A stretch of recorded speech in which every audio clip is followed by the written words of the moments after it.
நடிகர் டேனியல் பாலாஜி இன்னைக்கு மாரடைப்பு காரணமாக உயிரிழந்துட்டாரு.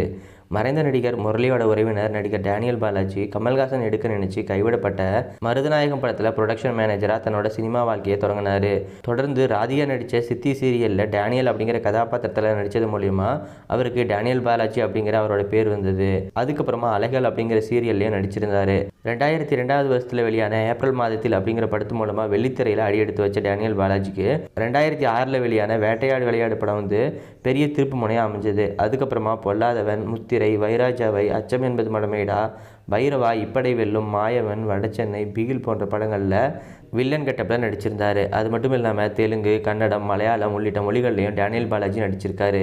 இவர் திருவள்ளூர் மாவட்டம் ஆவடியில் இருக்கிற ரக்தூல் அங்காள பரமேஸ்வரி அம்மன் கோயிலை தன்னோட சொந்த செலவில் கட்டியிருக்காரு. இது அவரோட அம்மாவோட ஆசைக்காக இந்த கோயிலை கட்டினதாகவும் சொல்லியிருக்காரு. இந்த கோவிலுக்கு கும்பாபிஷேகம் 2019 நடந்தது அப்படிங்கிறதும் குறிப்பிடத்தக்க விஷயம். இந்த நிலையில் இவர் மாரடைப்பு காரணமாக இன்னைக்கு காலமாயிருக்காரு. இவரோட இறப்பால் தமிழ் சினிமாவே ஆழ்ந்த வருத்தத்தில் இருக்குது அப்படின்னு தான் சொல்லணும். டேனியல் பாலாஜி இழந்து தவிக்கிற அவருடைய குடும்பம் மற்றும் தமிழ் சினிமாவுக்கு நம்மளுடைய ஆழ்ந்த இரங்கல்களை தெரிவிச்சுக்கலாம்.